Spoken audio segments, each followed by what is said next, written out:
नमस्कार, आप न्यूज 18 देख रहे हैं। आपके साथ मैं हूं कंचन डोगरा नेगी और बड़ी खबर से आइए बुलेटिन का आगाज करते हैं। बड़ी खबर, उत्तर प्रदेश की योगी सरकार किसानों को राहत देने के लिए सक्रिय हो गई है। अब आपको बताएं कि उत्तर प्रदेश में योगी सरकार ने रबी की फसल की एमएसपी में 50 रुपए क्विंटल की बढ़ाने की घोषणा कर दी है। इसके साथ ही प्रदेश में गेहूं की खरीदी अब 1975 रुपए प्रति क्विंटल हो जाएगी और अब इस बढ़त का फायदा सीधे प्रदेश के लाखों किसानों को मिलने वाला है। योगी आदित्यनाथ सरकार का यह फैसला उत्तर प्रदेश के किसानों को बड़ा फायदा देगी।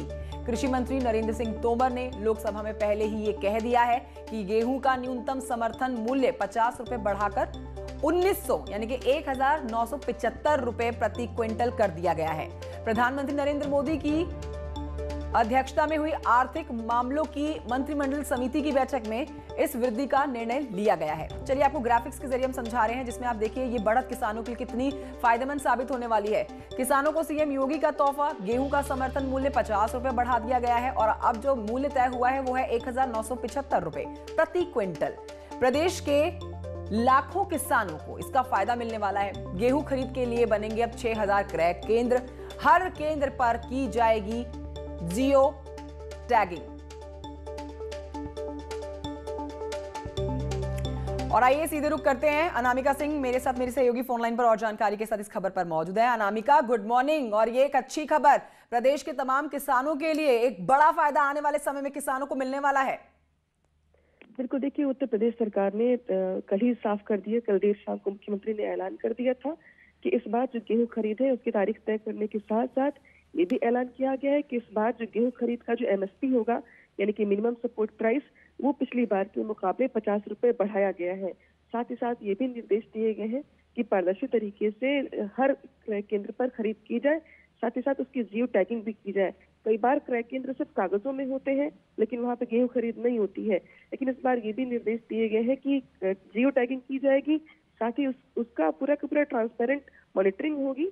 और इसी वजह से ये माना जा रहा है कि अब जो गेहूं खरीद होगी इस बार की, हालांकि इस बार भी सरकार ने रिकॉर्ड तोड़ा है धान खरीद में, अब सरकार का ये मानना है कि गेहूं खरीद में भी एमएसपी बढ़ाने से इस किसानों को उसका लाभ मिलेगा और जियो टैगिंग से ट्रांसपेरेंट तरीके। अच्छा अनामिका, हम हर दिन अब यूपी सरकार की तरफ से, योगी सरकार की तरफ से एक्शन देखते हैं, चाहे वो एक्शन अच्छे के लिए हो रहा है या बुरे के लिए हो रहा है। अब अच्छा एक्शन देखा जाएगा किसानों के लिए, एक बड़ा फायदा उनको, और बुरे के लिए देखा जाए तो वो अधिकारी जो घूस लेते हैं, जो रिश्वतखोरी करते हैं, उनके लिए कल एक बड़ा एक्शन लिया गया। तो हर दिन यूपी सरकार में कुछ ना कुछ हलचल बनी रहती है।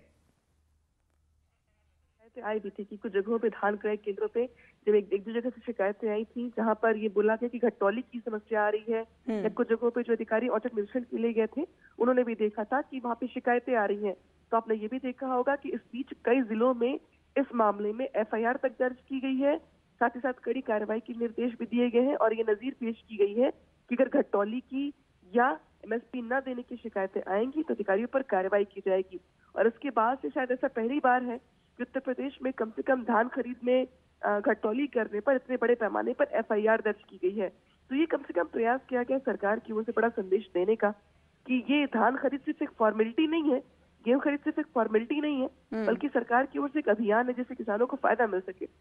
और बिल्कुल, और वही किसानों को फायदा पहुंचाने की कोशिश में ये पहला कदम।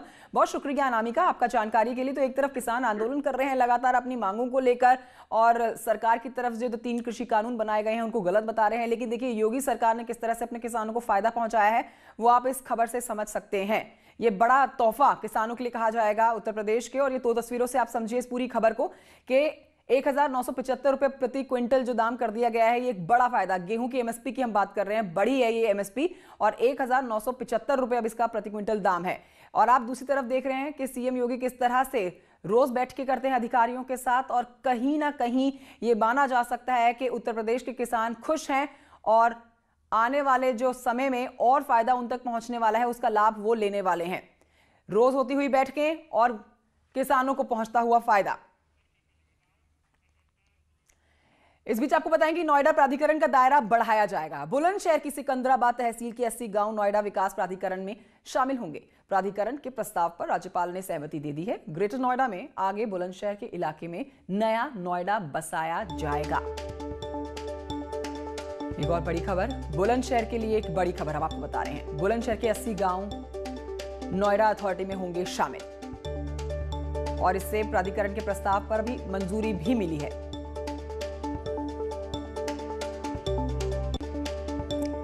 अब बढ़ते हैं आगे, राजधानी दिल्ली ब्लास्ट की बात करते हैं, जिसमें अब इस केस में यूपी सरकार ने अलर्ट जारी कर दिया है। भीड़ भाड़ वाली जगहों पर सुरक्षा बढ़ाई जाएगी और अधिकारियों को चौकसी बढ़ाने के निर्देश दिए गए हैं। गृह मंत्रालय ने भी जारी किया है इस पर अलर्ट। दिल्ली में इजरायल दूतावास पर कल शाम के 5 बजे के करीब एक बड़ा धमाका हुआ था। हालांकि नुकसान जानमाल का नहीं हुआ, लेकिन जिस गाड़ी में ये आईडी ब्लास्ट हुआ वो पूरी तरह से क्षतिग्रस्त हो गई थी। इस धमाके में कोई घायल नहीं हुआ, लेकिन दहशत फैली है पूरे इलाके में।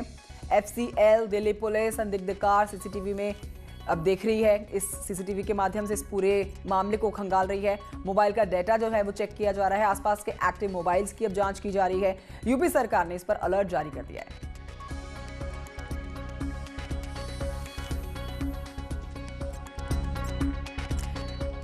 तो दिल्ली के इजराइल के दूतावास के पास जो कल शाम को धमाका हुआ था, ये 2 तस्वीरें आपके सामने। समझिए इन तस्वीरों से इस पूरी खबर को कि ब्लास्ट में कई कारों को जो नुकसान पहुंचा, अब उससे नोएडा सरकार पूरी तरह से हरकत में आ गई है। अलर्ट जारी कर दिया गया है। बिल्कुल दिल्ली से सटा हुआ ये राज्य है, जिसमें ब्लास्ट में कोई घायल तो नहीं हुआ, लेकिन दहशत पूरे इलाके में फैल गई। उत्तर प्रदेश की हम बात कर रहे हैं। दिल्ली से लगते हुए इस वजह से धमाके के बाद से चौकसी और सतर्कता बढ़ा दी गई है उत्तर प्रदेश प्रशासन की तरफ से। इस धमाके के बाद पूरे देश में ही अलर्ट तो जारी कर दिया गया है, लेकिन हम बात अगर उत्तर प्रदेश की कर लें तो यहां पर अफसरों को और चौकसी के निर्देश दे दिए गए हैं दिल्ली में धमाके के बाद से।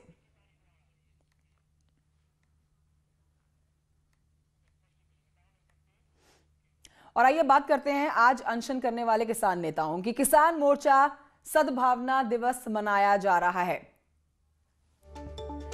आज महात्मा गांधी की पुण्यतिथि है आज, और अनशन पर आज दिन भर रहने वाले हैं कुछ किसान नेता सुबह 9 बजे से शाम के 5 बजे तक उपवास रखने वाले हैं। तो आज किसान नेताओं का उपवास सुबह 9 बजे से शुरू होगा और शाम के 5 बजे तक चलेगा। आज राष्ट्रपिता महात्मा गांधी की पुण्यतिथि है, 73वीं पुण्यतिथि, और इस मौके पर किसान मोर्चा सद्भावना दिवस मनाया जा रहा है। किसान अपनी मांगों को लेकर लगातार अपने शब्दों पर अड़े हुए हैं। बीते दिनों हमने हिंसा भी देखी, दिल्ली को जलते हुए देखा, दिल्ली में दंगे होते हुए देखा, पुलिस वालों को घायल होते हुए देखा, लेकिन अब एक बार फिर से अपनी मांगों पर अड़े हुए किसान मोर्चा सद्भावना दिवस मनाते हुए आज उपवास रखने वाले हैं कुछ किसान नेता। महात्मा गांधी जी की पुण्यतिथि के दिन आज अनशन का कार्यक्रम किसानों का। तो ये खबर आपको बता रहे हैं। साथ ही हम आपको बताएं कि एक समय को ऐसा लगने लगा था कि शायद किसानों का ये आंदोलन खत्म होगा, लेकिन राकेश टिकैत के आंसुओं ने पूरा मामला पलट दिया और एक बार फिर से भारी भरकम भीड़ जो है दिल्ली की तरफ कूच करने लगी और इस समय भी किसान अनशन पर बैठे ही हुए हैं। अमित राणा मेरे सहयोगी और जानकारी के साथ फोन लाइन पर मौजूद है। अमित राणा, किसानों का उपवास जो सुबह 9 बजे से शाम के 5 बजे तक चलने वाला है, क्या क्या हरकतें हम होते हुए देखेंगे आज के दिन में? देखिए, जिस तरीके से लगातार आज 66वां दिन है दिल्ली गाजीपुर बॉर्डर पर किसानों के आंदोलन का, ऐसे में कई दौर की वार्ताएं भी हुई, लेकिन सभी विफल भी रहे। कई ऐसे घटनाक्रम रहे जिन्होंने शर्मसार भी किया, लेकिन आज जो है जो तमाम किसान हैं उनमें से कुछ किसान नेता और कुछ लोग सुबह 9 बजे से लेकर 5 बजे तक भूख हड़ताल अनशन पर रहेंगे, जिस दौरान वो कुछ भी नहीं खाएंगे और मंच भी साझा करेंगे। वहीं दूसरी उनका ये कहना है कि कोई स्पेसिफिक नाम, मतलब कोई बड़ा नाम इस नेताओं की लिस्ट में जो उपवास पर बैठने वाला हो? शुक्रिया अमित आपका जानकारी के लिए। तो एक महत्वपूर्ण जानकारी देते हुए मेरे सहयोगी की तरफ से कि सुबह 9 बजे उपवास शुरू होगा और कुछ नेताओं की तरफ से आज के दिन राष्ट्रपिता महात्मा गांधी की पुण्यतिथि 73वीं पुण्यतिथि के दिन ये अनशन किया जा रहा है किसानों की तरफ से। यहां आपको बताएं कि दिल्ली में 26 जनवरी को लाल किले के अंदर का एक वीडियो वायरल हो रहा है, जिसमें एक शख्स लाल किले के अंदर लोगों से मिलते हुए उनको भड़का रहा है, साथ ही लाल किले से तिरंगा उतारने की भी बात बोल रहा है। इस वीडियो में आप साफ सुन सकते हैं। यह वीडियो भी स्पेशल सेल की जांच टीम के पास है, जो इस पूरे मामले की जांच कर रही है। लाल किले बाहर आ गया, ये गेट और शांतिनाथ कह रहे खोल दो, नहीं खोल दे।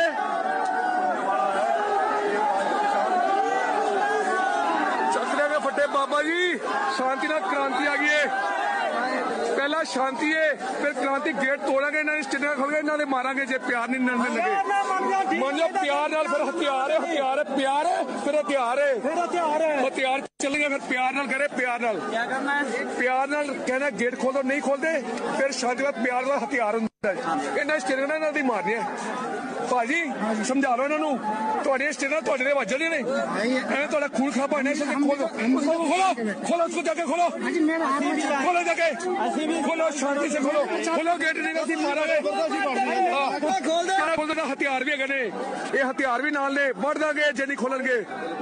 बस अरे डंडे तैयार रख लो, डंडे तैयार रख लो, प्यारे फिर हथियारे प्यार नाल नहीं खोलणगे, हथियार नाल खोलोगे। डंडे मारे सिर च स्टेनिंग ना खो के ना मारांगे जे नहीं मनणगे तां। और आइए अब आपको बताते हैं, राहुल गांधी ने एक बार फिर से किसानों के समर्थन में अपनी आवाज बुलंद कर दी है। उन्होंने कहा है कि सरकार विपक्ष और किसानों की आवाज दबाना चाहती है, लेकिन ऐसा होने हम नहीं देंगे। आंदोलन को लेकर कांग्रेस के पूर्व अध्यक्ष राहुल गांधी ने एक प्रेस कॉन्फ्रेंस कर कहा कि इन तीनों कानूनों को समझने की जरूरत है। उन्होंने एक बार फिर दोहराया कि ये तीनों कृषि कानून कैसे किसानों को नुकसान पहुंचाएंगे। इसके साथ ही राहुल गांधी ने कहा कि ये आंदोलन खत्म नहीं होगा, ये शहर से अब देश के अंदर तक पहुंचेगा। ये आंदोलन मैं बता रहा हूं, ये आंदोलन किसानों से शहरों के अंदर जाएगा, क्योंकि सिर्फ किसान गुस्सा नहीं है। हिंदुस्तान में अब लाखों युवा हैं जिनसे इन्हीं 5-10 लोगों ने, प्रधानमंत्री ने रोजगार छीना है, उनको भविष्य नहीं दिख रहा है। ये पूरा का पूरा आंदोलन शहरों में फैलेगा। मैं प्रधानमंत्री से कह रहा हूं, उससे नुकसान होने वाला है, देश का नुकसान होने वाला है। आप किसानों से बात कीजिए, इस सिचुएशन को रिजॉल्व कीजिए, इन कानूनों को वापस लीजिए, नहीं तो देश का नुकसान होगा। वहीं आपको बताएंगे, केंद्रीय मंत्री स्मृति ईरानी ने राहुल गांधी पर पलटवार भी किया। उन्होंने क्या कहा है, आइए आपको दिखाते हैं। केंद्रीय मंत्री स्मृति ईरानी ने राहुल गांधी पर पलटवार किया है। केंद्रीय मंत्री ने कहा है कि किसानों का पक्ष लेने की बात कहने वाले राहुल गांधी ने दिल्ली हिंसा में घायल हुए 300 पुलिस कर्मियों के लिए एक भी शब्द नहीं कहा। राहुल गांधी व्याकुल हैं कि दिल्ली पुलिस ने शांति का, संयम का प्रदर्शन कैसे दे दिया। राहुल गांधी ने एक शब्द दिल्ली पुलिस के उन अफसरों के बारे में नहीं बोला जो 15 फीट की खाई में खदेड़े गए। राहुल गांधी ने दिल्ली पुलिस की सराहना में एक शब्द तब नहीं बोला जब आज भी बॉर्डर पर एक एसएचओ के हाथों पर तलवारों से वार किया गया। क्या राहुल गांधी ये नहीं मानते कि दिल्ली पुलिस में जो कर्मी काम कर रहे हैं वो सामान्य और गरीब परिवारों के बेटे बेटी हैं? क्या उनके प्रति संवेदना व्यक्त करना एक साधारण नागरिक का, नेता तो दूर की बात है, ये काम नहीं था? स्मृति ने राहुल गांधी पर आरोप लगाते हुए कहा कि राहुल गांधी शांति की अपील करने के बजाय अराजक तत्वों से देश में आग लगाने के लिए कह रहे हैं। अभाव जानकारी का राहुल गांधी के पास इतना है कि जहां से वो वर्तमान में सांसद है वहां पर इस प्रकार की व्यवस्था किसानों को दे नहीं सकते। लेकिन आज उनकी मंशा मात्र बचकाने बोल बोलने की नहीं थी। आज उनकी मंशा सिर्फ और सिर्फ देश में आग लगाने की थी, जिसका हम पूर्णतः खंडन करते हैं। वहीं यूपी के ऊर्जा मंत्री श्रीकांत शर्मा ने राहुल पर जमकर हमला बोला। कांग्रेस तो सारी सीमाएं पार करती है, थोड़ी बहुत भी शर्म कांग्रेस के लोगों को आनी चाहिए। जो जाबाज सिपाही जिन्होंने दिल्ली के लोगों की रक्षा की, वो लोग आज हॉस्पिटल्स में एडमिट हैं। राहुल गांधी जी, केजरीवाल जी आज तक उनको देखने तक नहीं गए। उनके प्रति क्या उनकी कोई संवेदना नहीं है? सारे दिन वो सुरक्षा के घेरे में रहते हैं। कौन लोग हैं जो राहुल गांधी जी की और कांग्रेस के लोगों की सुरक्षा में रहते हैं और केजरीवाल साहब की सुरक्षा में रहते हैं? क्या जो आपकी सुरक्षा में रहते हैं, आप उनके प्रति कोई संवेदना आपके मन में नहीं है? ब्रेक के बाद स्वागत है। खबर गोंडा से है, जहां के जयनगर बाजार में उस वक्त अफरा तफरी का माहौल बन जाता है जब चोरों ने एक ज्वेलरी की दुकान पर धावा बोल दिया और 1.5 लाख नकदी सहित लाखों के आभूषण लेकर फरार हो जाते हैं। देखिए इसी पर रिपोर्ट।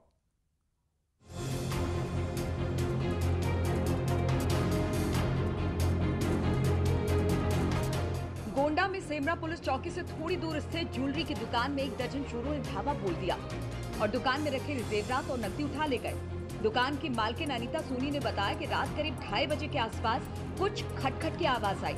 आंख खुली तो सोचा कि बगल से आवाज आ रही है, लेकिन थोड़ी देर के बाद ही फिर से आवाज आई तो छत से देखा कि कुछ लोग दुकान के बाहर खड़े हैं। जब मैंने शोर मचाया तो बदमाशों ने हमला करने की कोशिश की। वारदात देखकर घर में सो रहे बच्चे रोने लगे। फिर बच्चों के साथ मैंने खुद को घर में बंद कर लिया और पुलिस को फोन किया, पर वो फोन नहीं लगा। फिर मैंने अपने पड़ोसी को इस बात की खबर दी। हम ऐसे अंदर से आए, दरवाजा खटखट हो रहा था। हमने देखा एक जेंट्स अंदर फट से घुसा, उसको हमने देखा, फट से हमने उधर से पीछे घूमे, उस वाले दरवाजे के पास। उस दरवाजे से हम अंदर गए, अंदर हमने लॉक कर लिया दरवाजा खुद और लॉक करके अंदर बैठ गए। तब हमने फ़ोन किया पुलिस को, वहाँ फ़ोन मिला नहीं। उसके बाद हमने बगल वाले को फ़ोन किया, पहले तो अपने हस्बैंड को फ़ोन किया, उन्होंने कहा 100 नंबर डायल करो। 100 नंबर डायल किया तो मिला ही नहीं, 2-2, 3-3 बार मिला या नहीं मिला। फिर हमने बगल में फ़ोन किया, हमने कहा भैया सब लूट रहा है। तब बगल वाले खोले तो वो आए। पीड़ित ने बताया कि वारदात के बाद वो काफी डरी हुई थी। दुकान में लगे सीसीटीवी कैमरे भी बदमाशों ने तोड़ डाले और जमकर लूटपाट की और चलते बने। और सीसीटीवी लगा हुआ था, सीसीटीवी नोच ले गए, लाकर हमारा सहित उठा ले गए, लाकर सहित सारा आइटम जो भी सोना चांदी था, कैश था, सारा लाकर में था, सब लेकर चले गए। लॉकर कहीं मिला आपको बाहर? लाकर मिला भैया, क्या उसमें तो कुछ भी नहीं है, सब तो लेकर चले गए मरने के लिए। पीड़ित के मुताबिक वारदात के वक्त उसके पति घर में नहीं थे, अपने बच्चों के साथ घर में अकेली थी। घटना के वक्त उन्होंने अपने पति को फोन किया। पति के कहने पर 100 नंबर पर कॉल किया, पर पुलिस को फोन नहीं लगा, जिसका फायदा उठाकर चोरों ने इस वारदात को अंजाम दिया। गोंडा से न्यूज़ 18 के लिए देवमणि त्रिपाठी की रिपोर्ट। गोंडा के बाद खबर पीलीभीत से है, जहां की कांशीराम कॉलोनी में एक लापता बच्चे का शव मिला। बच्चे का शव सेफ्टी टैंक में बरामद किया गया है। अब इसके बाद पूरे इलाके में हड़कंप मचा हुआ है। साथ ही परिवार वाले हत्या की आशंका जता रहे हैं। मामला जिले के बीसलपुर थाना क्षेत्र का है, जहां के कांशीराम कॉलोनी में रह रहे रिक्शा चालक के 8 वर्षीय बेटे गोपाल का शव आसरा आवास में बने सेफ्टी टैंक से बरामद हुआ। शव मिलते ही परिवार में चीख पुकार मच गई, पूरी कॉलोनी में सन्नाटा पसर गया। टैंक के पास चप्पलें मिली रखी जी, चप्पलें मिली, चप्पलें रखने मतलब है जो समझ लो सब पूरे टैंक के ढक्कन बंद थे। ढक्कन खोली देखो को जय वालों टैंक इधर खोली देखो तो कुछ ना मिलो, उधर वालों में बच्चा मिलो। बच्चा अपने साथियों के साथ खेलने के लिए निकला था, उसके बाद रहस्यमयी ढंग से गायब हो गया। परिवार वालों ने हर जगह तलाश की, लेकिन उसका कुछ पता नहीं चला। पुलिस को जानकारी दी गई तो जांच पड़ताल शुरू हुई। यहाँ तक कि पुलिस ने बच्चे को खो जाने की अनाउंसमेंट भी कराई, पर बच्चे का उस वक्त तक कोई पता नहीं लगा। छानबीन के दौरान ही आसरा आवास के पीछे बाउंड्री में बने सेफ्टी टैंक के पास से बच्चे की चप्पलें मिली, जिसके आधार पर सेफ्टी टैंक में बच्चे की तलाश की गई और कुछ ही देर में सेफ्टी टैंक से बच्चे का शव बरामद हुआ। बच्चे के चाचा ने हत्या की आशंका जताई है। हमें साहब ये हमें इसकी कोई साजिश है साहब मिली है जी। हाँ, आप लोगों को लगता है कि बच्चा डूब गया है या क्या लगता है? ना साहब, बच्चा गिरा होगा ना, डारो को है। हाँ, बच्चा जैसे मान लो गिरतो तो चप्पलें सुविधा गिरतो जी, चप्पलें उसकी अलग रखी, एक साइड में एक किनारे। बच्चे के कहीं चोट है? हाँ। कहाँ पे? और गले पे उसके निशान है साहब जी।